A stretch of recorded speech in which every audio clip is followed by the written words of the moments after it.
আমরা একটা নতুন টুর্নামেন্ট লঞ্চ করতে যাচ্ছি, যেটার নাম হবে জিডি ট্রফি। এখানে পার্টিসিপেট করবে হলো under 17, under 19, Bangladesh under 17, Bangladesh under 19 and Bangladesh under 23।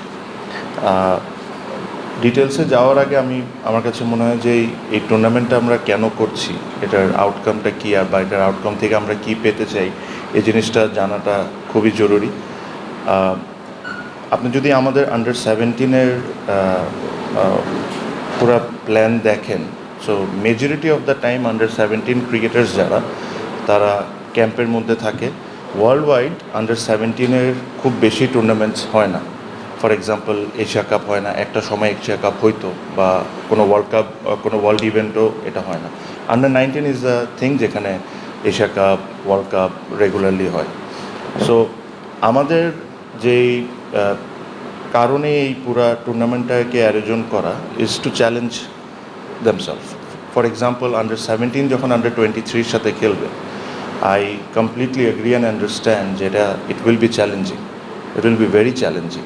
হয়তোবা খুব লো স্কোরে আউট হয়ে যেতে পারে, হয়তোবা খুব ভালোও খেলতে পারে, বাট এই বয়সে যদি ওদেরকে ওই চ্যালেঞ্জটা না থ্রো করা যায়, সো আমরা অ্যাজ ক্রিকেট বোর্ড সিলেক্টার্স, আমরা তো এই জিনিসটা বোঝার কোনো ওয়েই নাই যে এখান থেকে কি কোনো স্পেশাল ক্রিকেটার আছে কি না। আপনি যদি এখন ওয়ার্ল্ড ওয়াইড একটা জিনিস চিন্তা করেন, দেখেন 15 বছর, 16 বছর, 17, 18 বছরের ছেলেরা ন্যাশনাল টিম রিপ্রেজেন্ট করতেছে বা টপ লিগসে পার্টিসিপেট করতেছে, ওদেরকে নিয়ে এত বেশি আলোচনা। বাট আমরা কি আমাদের এজ লেভেলের 15-17 ছেলেদেরকে এরকম কোনো সুযোগ করে দিচ্ছি যে ওদের মধ্যে যে একটা এক্সট্রা প্রতিভা আছে এটা দেখার জন্য? আমরা ওই ক্যাম্পের মধ্যেই থাকি, নিজেদের মধ্যেই খেলে জিনিসটা ওরা আস্তে আস্তে করে গ্রো করে। কিছু কিছু আপনি আমাদের দেশের বাইরে চিন্তা করার দরকার নেই, আমাদের মধ্যেই অনেকেই আন্ডার 17 থেকে ন্যাশনাল টিমে রিপ্রেজেন্ট করেছে, আন্ডার 19 থেকে ন্যাশনাল টিমে রিপ্রেজেন্ট করেছে। বাট এখন স্পেশালি আন্ডার 17টাকে নিয়ে আমি এত বেশি ওয়ারিড এই কারণে, আন্ডার 19-এরটা আমরা সবাই মনিটর করি, দেখি আমরা ওয়ার্ল্ড কাপে কে কেমন করছে, এশিয়া কাপে কে কেমন করছে। 23 also has a platform. But under 15 বলেন, আন্ডার 17 বলেন, এখানে হয়তো এমন একজন থাকতেই পারে যে খুব special, probably ready to play BPL, ready to play a team or HP team, but তাদের জন্য তো ওই প্ল্যাটফর্মটা আমরা তৈরি করে দিচ্ছি না। এই টুর্নামেন্টটা ওই প্ল্যাটফর্মটা তৈরি করে দেবে।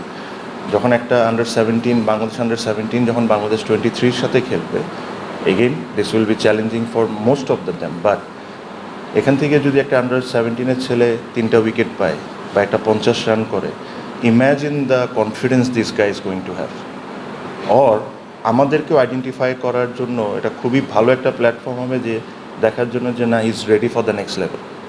So that is the whole concept এটার পিছনে। আর এটা জাস্ট এই সিজনের জন্যই না, আমি আমাদের গেম ডেভেলপমেন্টের চেয়ারম্যানকে বলেছিও, রিকোয়েস্টও করেছি, সো দ্যাট এটা এভরি ইয়ারের ক্যালেন্ডারে যেরকম থাকে। সিমিলারলি আমরা চেষ্টা করব যে এটা উমেন্সে করার জন্য। এখন যদি দেখেন 23 রিসেন্টলি মালয়েশিয়া ন্যাশনাল টিমের সাথে খেলেছে। So we took that challenge, যে হ্যাঁ, হয়তো বা মালয়েশিয়া ন্যাশনাল টিম খুব স্ট্রং টিমদের মধ্যে একটা না, বাট একটা 23-র সাথে যখন ওরা যখন এটা খেলে, একটা কম্পিটিটিভনেস এসে যায়। 19-এর যখন ওরা বাংলাদেশে থাকে, ট্রেনিংয়ের মধ্যেই থাকে, নিজেদের মধ্যেই ম্যাচ খেলছে। বাট এরকম ধরনের একটা টুর্নামেন্ট থাকাটা খুব ইম্পর্টেন্ট, সো দ্যাট আমরাও যারাই আছে ক্রিকেট বোর্ডে বা সিলেক্টর যারা আছেন, তাদেরকে আইডেন্টিফাই করা যে হয়তো পারে এই টুর্নামেন্ট থেকে একটা 17 বছরের ছেলে নেক্সট 19 ওয়ার্ল্ড কাপে থাকতে পারে। তো যখনই কোনো একটা দ্রুত ডিসিশন নেওয়া হয়, হয়তোবা এখানে কিছু ভুল থাকতেই পারে। এই টুর্নামেন্টেও যখন এটা, দিস ইজ বোর্ডের পয়েন্ট অফ ভিউ থেকে বলছি, এই টুর্নামেন্টটা যখন করব, আমরা চেষ্টা করব যে যত সুন্দরভাবে, যত ভালোভাবে অ্যারেঞ্জ করা যায় ওভাবেই করব, কিন্তু ভুল হইতেই পারে। বাট ভুলের কথা চিন্তা করে কোনো কিছু করব না, আমি ওই ধরনের মেন্টালিটির না। যদি ভুল হয়ে থাকে, আমরা নেক্সট ইয়ার ওটাকে আরও বেটার করব। সিমিলারলি আপনি যদি এই ন্যাশনাল লিগের এনসিএলের যে সেকেন্ড 11টা আমরা এবার করতে যাচ্ছি, আমি জানি, আমি এটাও বুঝি যে প্রসেসটা কীভাবে স্কোয়াড হবে, এই হবে, সে হবে, হইতে পারে আমাদের এখানে 19-20 ভুল হইতে পারে। বাট তার মানে এটা কি আমি এটার চিন্তা করে আমি সিজন করবো না? না, আমি এটা করব। যদি আমার এখানে কোনো প্রসেসে ভুল হয়, ওটার থেকে আমি শিখে নেক্সট ইয়ার ওটাকে আরও বেটার করবো, কিন্তু হইতে হবে। That is my challenge and this is what I am going to do. 17 বছরের ছেলে হয়তোবা এই টুর্নামেন্টটা হয়তোবা কয়েকটা ম্যাচ টেলিকাস্টও করবে। আমি যারা বাংলাদেশে যারা টেলিকাস্ট করেন তাদেরকে রিকোয়েস্ট করেছি just to give that feeling. Imagine a 17-year-old playing in Mirpur, তার মা বাবা তার বাসায় বসে তার খেলা দেখছে। The experience that they will have, this is what I want to give to them. তো আমি আপনাদেরকেও রিকোয়েস্ট করবো, আপনারাও যদি ওই সময় ফ্রি টাইম থাকে আপনারাও অবশ্যই খেলার মাঠে আসবেন, দেখবেন, এটা জিনিসটাকে এটা করবেন। যদি ওরকম পরিস্থিতি হয় যে একটা press conference after every match for a 17-year-old ওরা 19-year-old ওরা 23-year-old এসে এই জিনিসটা ফেস করা, দ্যাট ইজ অলসো ওদের আপব্রিঙ্গিংয়ের জন্য this all things are extremely important. So এটাও আমার তরফ থেকে আপনাদেরকে বলবো, প্লিজ কাম পার্টিসিপেট, দেখেন জিনিস কেমন হচ্ছে, how the future is looking like for Bangladesh cricket.